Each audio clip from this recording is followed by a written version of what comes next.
Welcome, and this is AIL TV. We have got a brand new program which we have been designing for a long time. It's called AIL TV Business Show. And on this show, actually, we are going to be featuring one of my best friends that I have met long time ago, 2011. We were actually in Libya when we met. But since then, we have been doing several things. And also, he's the man I know that he does a whole lot of things, but business is part of it, and he does it very well. He has started a new venture. Before I go into that, or before I introduce you to the man that I'm talking about, I would like to show you what we are talking about today.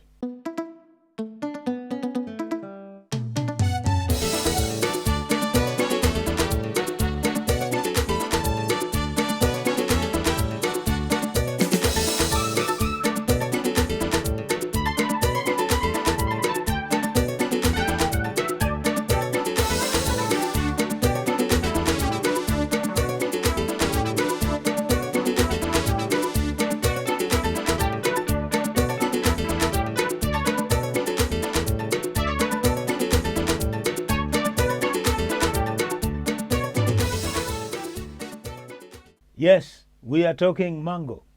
I'm not going to talk about it, but the man whom you are about to see is going to be talking about all this stuff. He knows, he has sussed it, everything out. He's been to Africa, and in fact, that's where everything is going to be happening or coming from. Now, let me introduce you to my good friend, Joel O'Loughlin. So, Hi, Jay. Joel, you have seen, our viewers can see what you're talking about. I know you have done a whole lots of things, but these days you are into mango. So let us talk about mango, and where is this mango business going to come from? Well, Jay, one of the first things I need to say to everybody is hello, good morning, good afternoon, good evening, wherever you are.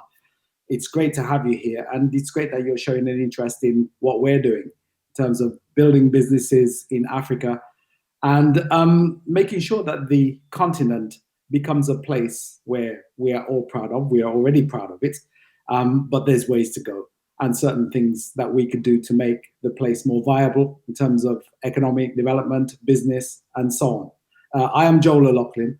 I have many hats. JJ and I first got together, as he said, in Libya. And I was part of the African Caribbean Chamber of Commerce at that point, one of the initiatives that we developed to help businesses here in the UK link up with businesses in Africa and in the Caribbean and exploit some of the opportunities that are there to do business intertrade between the continents and the islands and where we are here. I'm from the Caribbean, an island called Nevis. And as part of my development, along the way, I've been introduced to the notion of Pan-Africanism as a political concept, but also as a reality in working with Pan-Africanists absolutely everywhere where I've been. And we have, I think, in the Caribbean, this longing for home.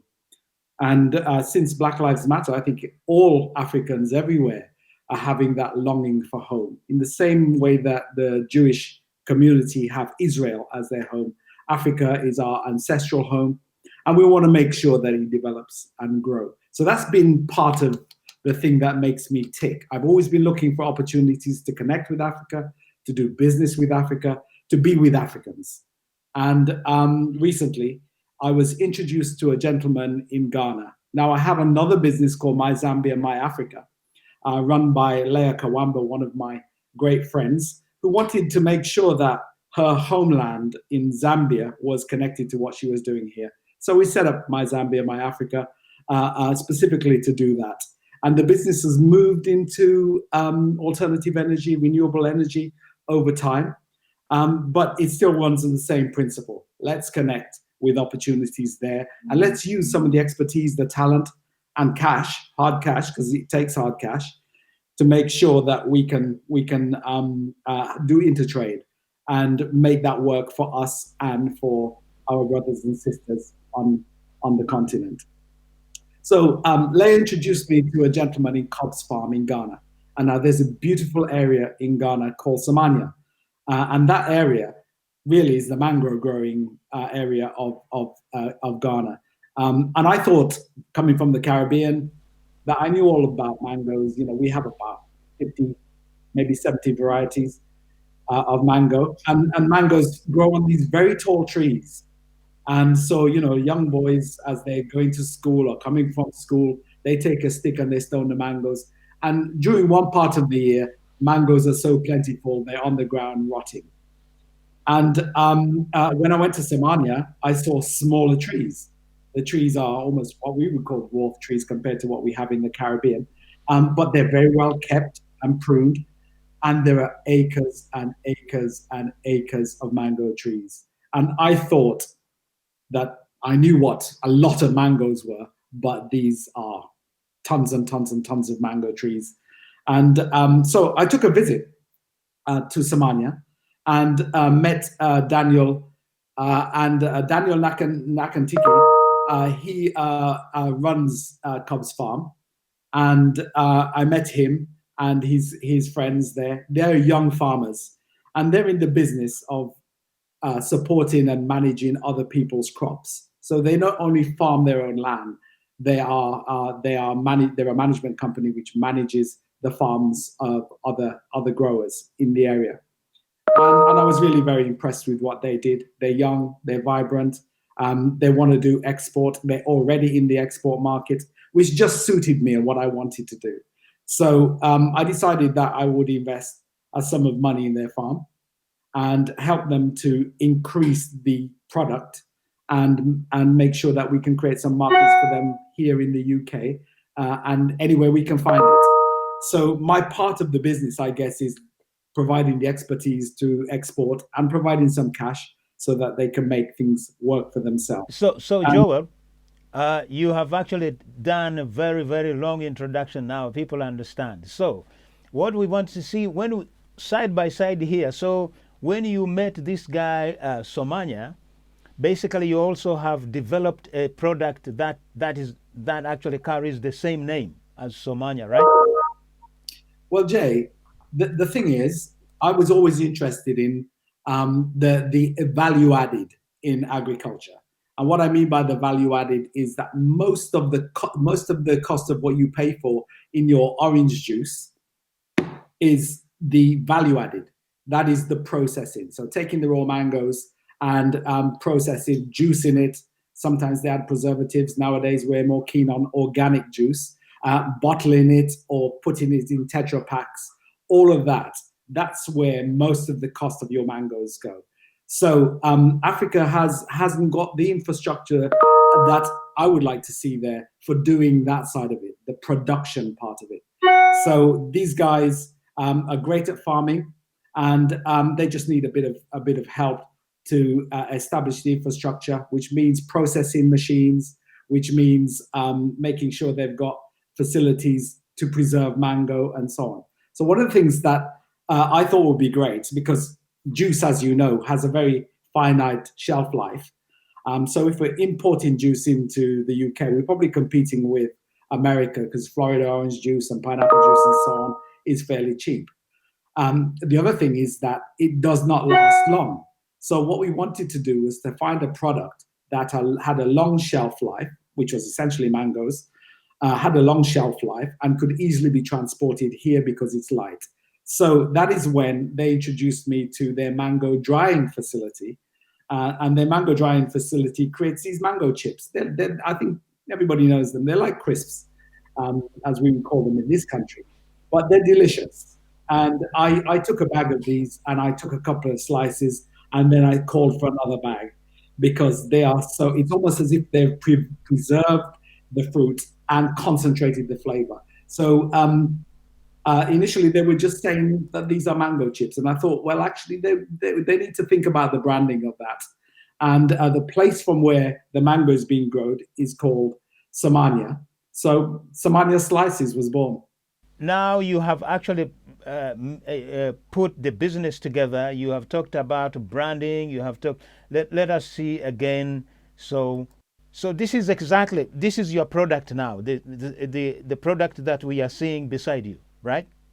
Absolutely. So these are mango slices Mhm. which are ready to go onto market. Are they ready to go into market, or you are still? They're ready to go into market. The growing season for mangoes starts in the middle of December, which is when we're recording this program. So they're absolutely ready to go. We will be receiving our first shipment early on in the year, and we will be retailing and distributing to a supermarket near you, to a local shop near you. We're going to do a lot of the legwork in the UK, but that is not our entire ambition. We want to go Europe, and because they have a long shelf life, we can ship them out to the United States or absolutely anywhere you are on the globe.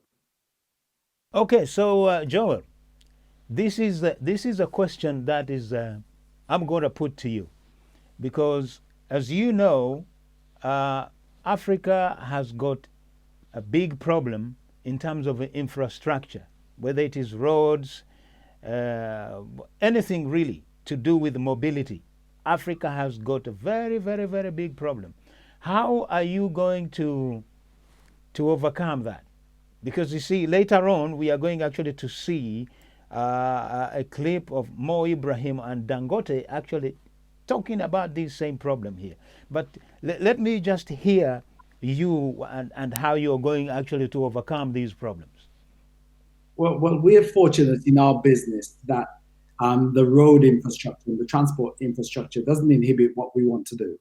Ghana has fairly good, well-developed road systems. As you move into the rural areas, yes, you hit some potholes and they take a toll on your vehicle, but the basic infrastructure is there to do that. The infrastructure that we need is the infrastructure to process mangoes and to have lorries that are of the right size that can bring a number of, a good amount of those mangoes to market, and also the freezing capacity and the drying capacity. For instance, Samania slices, they are dried mango slices. So one of the things that we've done as a business, and my business is called Edge Communications, is not only to brand Samania slices, but also to send a couple of machines down to Samania so that my guys can improve their capacity to dry mangoes and bag them and get them ready for market.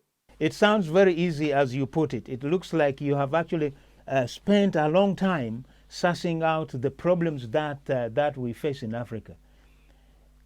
It, Transportation is key, and as we will see along the way that the roads in Africa really are not up to scratch, and actually that is even probably the biggest problem that we have, apart from hunger and stuff like that.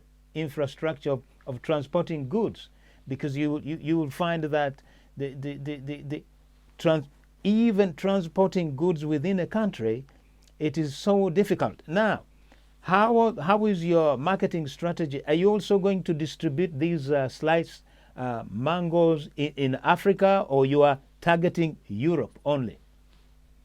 I would advise anybody who's looking to do business in Africa to think about the internal marketplace, because the cost of freight, either by ship or by air, to other parts of the world are expensive. When you've got a billion people already there on your doorstep, and there are opportunities to trade in between African countries. The Samania slices, actually, they're so popular.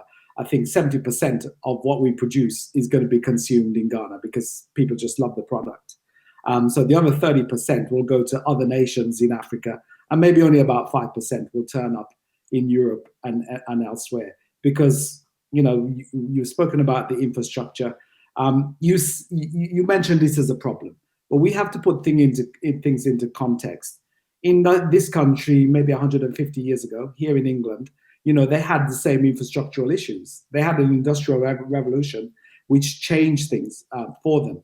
So things take time. And I think Africa is at the point where, people are beginning to, governments and businesses are beginning to focus on building that infrastructure. There's a beautiful bridge being developed in Nigeria. In some of the other countries that you're seeing power being exploited in a much more efficient way, the use of solar power and so on, to bring infrastructure, electric infrastructure out to villages is something that is happening. So whilst we might, from our vantage point here in the UK, US, and elsewhere, think that these things should have been done some time ago, and it will take a long time, probably 100 years. Okay, I won't be around, but probably 100 years, you will see a transformation of that Okay, infrastructure. yes, definitely that is the way to go. But then again, we have got one challenge: bureaucracy. If it is not about roads, it is bureaucracy. You might find that it is easy for Africa or an African nation to trade with China than trading with fellow Africans. So, how do you think that can be overcome? Later on, in fact, I will play you, or maybe should we actually play this clip here? Listen, this is a conversation between Mo Ibrahim and Dangote. Dangote, of course, is the billionaire in Africa, but still, his cement he cannot ship his cement to a Republic of Benin, which is 28 miles away from where his factory is. Let us have a listen and see what these guys are talking about. Was it necessary to build in 14 countries? I mean, couldn't you build in 4 or 5 key locations and then transport to other countries? Or are the custom barriers forcing you to put factories sometimes where it is not optimum to do so? Well, there are several reasons. One of the reasons, first, is that it is not easy to move around.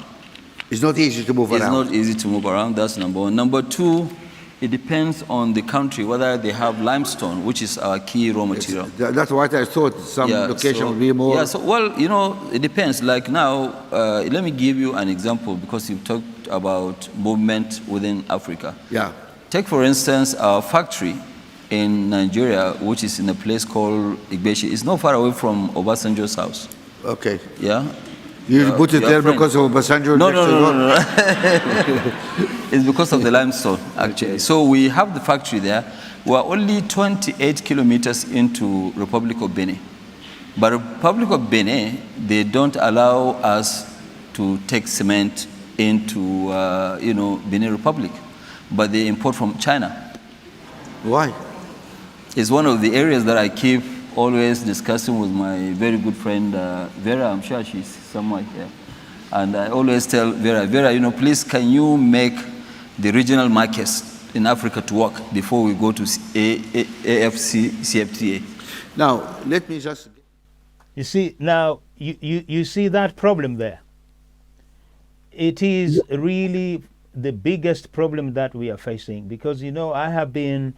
We have been talking about this problem, talking about, oh yeah, Africa, we are poor, but it looks like we are actually making ourselves poor by not actually realizing that we have got a billion people in Africa. Okay, not everybody is into business anyway. The billion people is the market share of what is likely to happen. But the thing is that when the leaders themselves do not actually realize they cannot open borders, and also that they would rather trade with foreign nations, it baffles me. Let us go back to mangoes.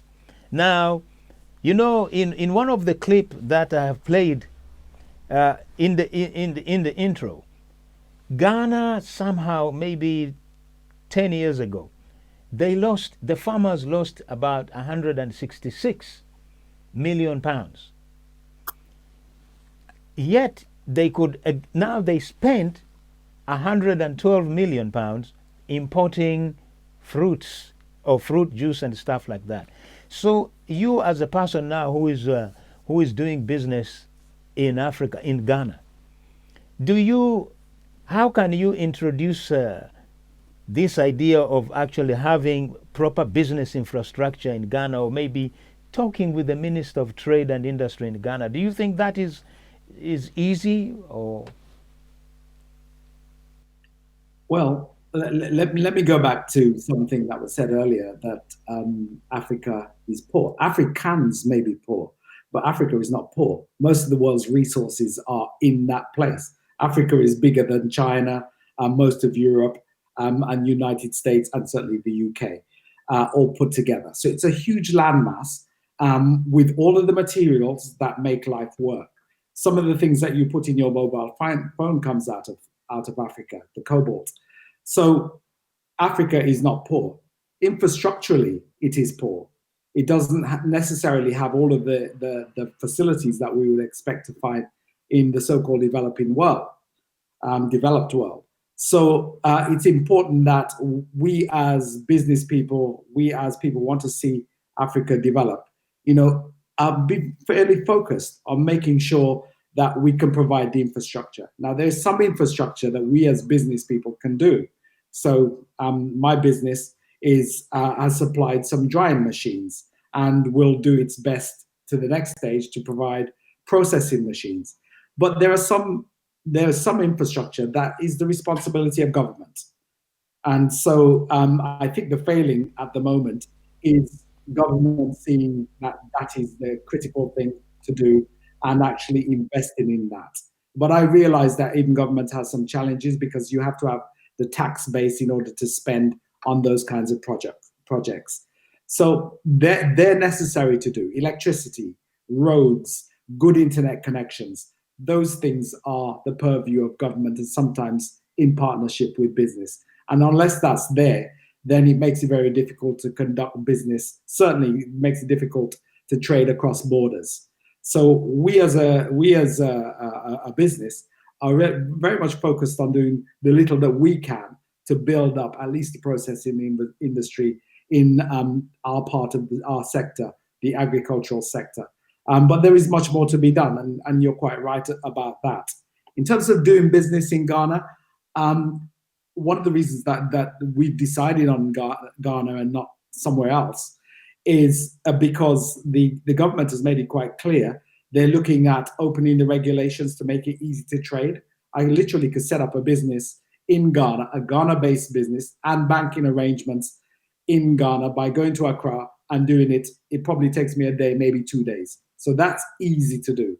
And that facilitates what we want to do as a business, because if there's a lot of red tape, then we'll choose to go elsewhere. So Ghana is one of the countries that is getting that right. The president came here, and the High Commission hosted a meeting where he literally said, Ghana is open for business. All of you Ghanaians, you need to come back and do business here. A couple of years ago, they had a year of return where Ghanaians from all over the world were invited back home. And they came, they partied, they had a great time, they bought properties, and so on. So opening yourself up to your diaspora is critical to the success of your country. And of course, all of that brings in revenue, which then in turn gives you the ability to pump some of that revenue into the infrastructure of the country. So I see this as a continuum. We are developing, and as Africans and we in the diaspora, our job really is to just take some risks. One of the things that I was told when I said, look, I'm going to take this amount of money and I'm going to invest in things, my accountant said to me, who was a Ghanaian, Africa is not a good bet right now. You could get better returns elsewhere. And that's true. That is true. However, if you stick your money in a European bank at the moment, you get 1% interest rate. If you do that, but you see, the thing is that business people, they're always looking for opportunities where things seem not to be working. That's where things work. Because I remember also, I'm beginning to watch Mo Ibrahim a lot. When Mo Ibrahim started his Celtel in Uganda, everyone said, why are you going to Uganda? There's nothing there. But the guy sat down. He had to chuck his job at BT, and he's a very good engineer. So, and he said, well, the rest is history. What is the timekeeping and the discipline in Ghana like? Well, the guys I deal with, they're on point. They've got to be on point because they're exporting mangoes to Middle East, Europe, and the UK. So when that ship leaves or when that plane leaves, those mangoes, if they're not at port, they don't get to go anywhere. They lose money. So they're on point. And as I said, they are farm managers. So they have got together and their expertise, they're putting that at the disposal of other people. So they will help you to grow and manage your particular farm. And as a result, they will take some of the revenues from the sales of the mangoes to support themselves.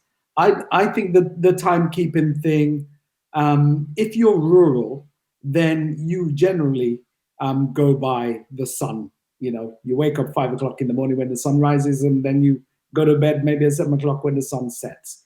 So those are habits which take time to overcome. But I've not found it to be a problem with dealing with Africans anywhere. I think those same problems exist everywhere. What you've got to do is to make sure that you know who your business partners are, set the standards, and you say, this is the deal. Because actually, when you think about it, we say, Africans are not good at this and that and the other. They work very well for Chinese companies. They work excellently for Indian companies. They show up, they're on time, they produce to standards. So it's about management and relationships and contracts.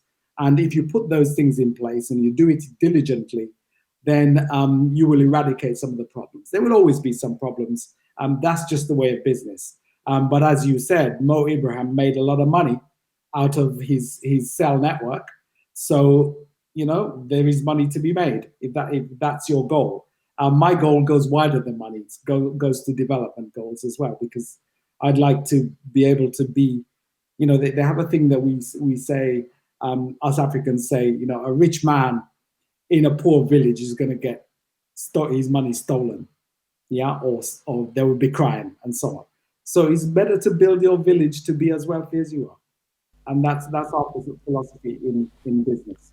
Okay, so your mango slices, they look very good in the packaging, but I wouldn't say, because we need to test it. We need to make sure they look as good as they look on the packaging.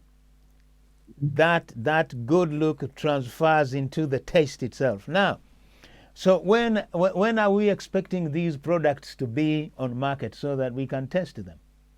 Well, I already have samples, and actually, my problem is right now keeping hold of the samples, because whenever I give some people samples, they say these taste better than they look, and and they eat the samples and ask me for more. So they're trying to buy the samples from me, which I can't afford to do. But by mid-January, we will have any amount of stocks. Our website, you could go to our website and buy them in bulk. I suggest you do buy them in bulk, because once you eat one, then more-ish, you will want more and more and more.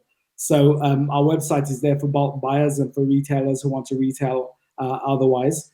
And you'll be able to buy them in Ghana. If you're Ghanaian, just look for them on the shelves. They'll be there. So about here, will you have these products like in Sainsbury's, Tesco, or the major brand shops? Yeah, well, that's what we're doing now. We're doing the legwork, knocking on the doors of the supermarkets, some of the local Asian shops, Caribbean shops, and so on. We're knocking on their doors, showing them samples, and we'll have them in the shops certainly by mid-January to late January. We're going to round up now. We've got a few minutes, but we want to talk about a little bit of this new initiative. This is to do with an intra-trade. But do you really think that it will work out, or is just slogan chanting again? Because again, we're going to play Mo Ibrahim and Dangote talking about the challenges of that initiative. What do you think? What is your opinion here? Yeah, this is the Africa Free Trade Agreement. And us here in the UK and in Europe, we know all about these free trade agreements. We've learned since Brexit was mooted about a year ago, to understand customs unions, trade agreements. It's about how organizations and countries trade between themselves. So I think it's an infrastructural thing. But beyond the infrastructure, you also need the will of governments to put the bureaucracy in place. As you know, if you try to bring goods into Europe or into the UK, you have to go through a process. And because the borders are porous between African countries, there is often no customs process. However, those kinds of things need to be developed. That bureaucracy needs to be developed by individual governments. The free trade agreement is a great idea. It creates a framework, but it can't work until you actually have agreements between the individual nations. And Okay, so let us hear Mo Ibrahim and Dangote on this very issue. The AFC, CTA is a very, very good, thing to, But my issue is that even if we sign, what about the implementation? We are very good at designing programs and whatever, but implementation is key, which is really missing. Because we talked about free trade areas. Yes. ECOWAS talked about borderless region. Is that happening in reality or not? Well, actually, it's not happening in reality, because the biggest issue that you have is, allowing movement. Today, if we are going to take cement to, say, maybe Togo, we're going to spend almost a week for just 210 kilometers. Is it the roads or is it the customs? It's the customs. The customs? Yeah, you sleep in the border when you get there. Why? Yeah, because, it's just corruption. You have to pay in order to get your cement across?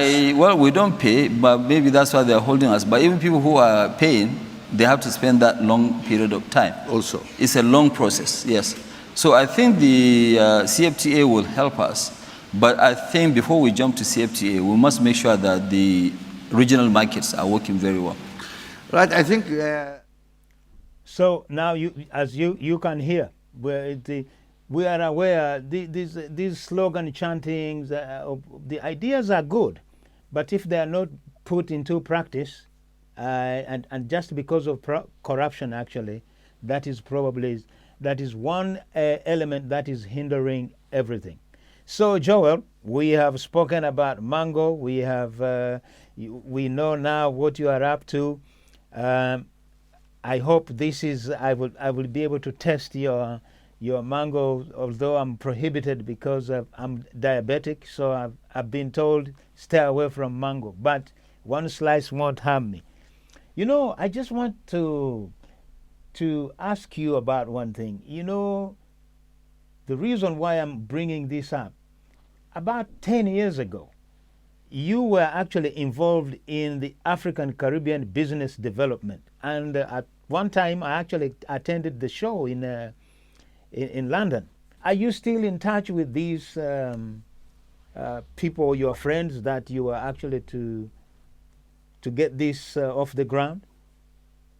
Yeah, as you know, our good friend Fola Kudembu, Prince Fola Kudembu, because his father has become a regional king in Nigeria, and Fola and I still talk on a regular basis. The chamber, the African Chamber of Commerce, that kind of fell apart because life takes its toll on us. We all establish an initiative and things move on. So we're not in the organization anymore, but actually pretty much all of the connections that I have with Africa came out of that initiative. And the other day I noticed that there's a new Black business initiative, which some younger people than ourselves have developed to do pretty much what the chamber has set out to do. So, old ideas get refreshed and a new generation come. In the wave of Black Lives Matter, there is now a focus on making these connections. And I'm really pleased to see that. And some of them are reaching out to us to ask our advice, and we give our expertise freely, because I think the initiative of linking here with there and there, the Caribbean and Africa, is something that will never die until it happens. You know, the diaspora needs to connect and benefit from those connections. Well, Joel, it has been a pleasure talking to you as always, and I know with COVID-19 still you can't be bound, you can't be really locked in. You are, how can I say, you are like a gazelle in the park. You can't, you can't stay in one place. So, well, we will have to speak again and to see. And I don't care about your diabetes. These are organic mangoes. One bag will not only not kill you, it will make you healthier. Believe me. Well, on that note, we will speak again about mango.